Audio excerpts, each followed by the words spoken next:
زما سره شیخ صاحب یوه خبره وکړه، دا جمیل صاحب لاړ ته کندهار ته، هلته د خلکو خدمت وکړه، د ملت خدمت وکړه. ګورئ د سختي څخه په کار نه اخلي، یوازې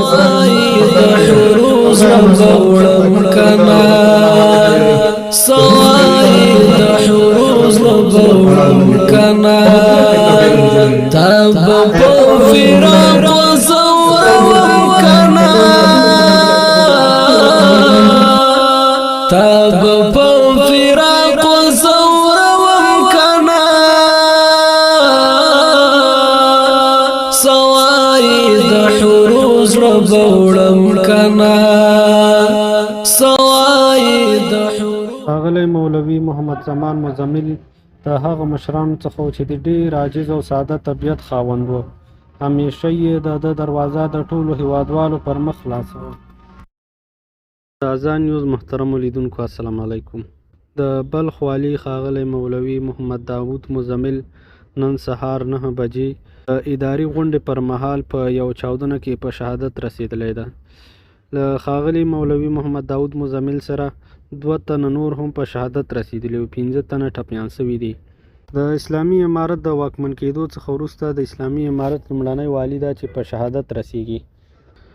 د اسلامي امارت مرکزي ویان ښاغلي ذبیح الله مجاهد هم دا پیښه تایید کړې، خو دا چې دغه پیښه څه ډول رامنځته شوې ده په اړه یې ویلي دي چې په دې اړه پلټنې روانې دي او ډېر ژر به یې په اړه جزئیات راوایستل شي چې دغه پیښه څه ډول رامنځته شوې.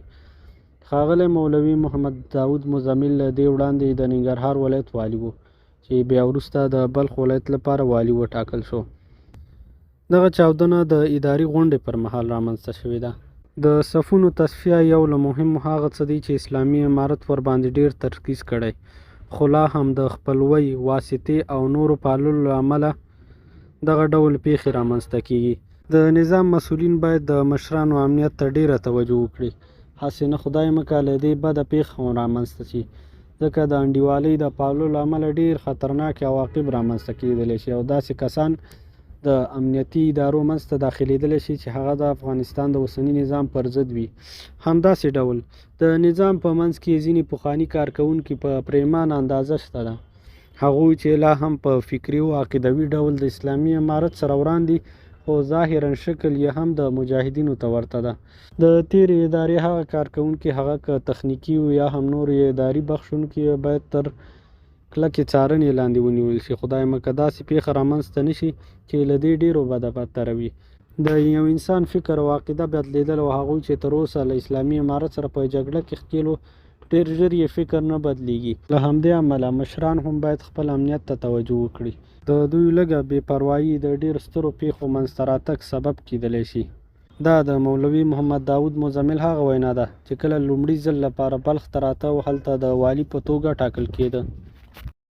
اسلامي امارت چې راغلی دی، محترمو علما کرامو، مجاهدینو، مسؤلینو، په تېره 100 کلنه مبارزه کې زموږ ستاسې نصرت، زموږ ستاسې ملت کړی دی، زموږ ستاسې کومک دی ملت کړی دی، ځکه 100 کاله په جهاد کې ملت زموږ په همکارۍ کې و، ملت زموږ په خدمت کې و، ملت زموږ په کومک کې و.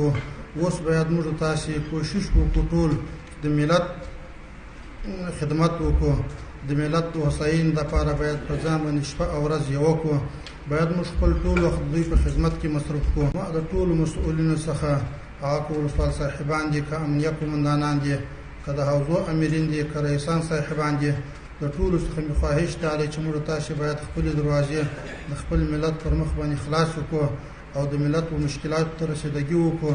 په خپل وخت کې باید موږ د هر چا مشکل حل کړو، د هغو خدمت وکړو. د موږ تاسې مبارزه منصب و اقتدار و چوکۍ و وزارت و د دې لپاره دا مبارزه نه ده شوې.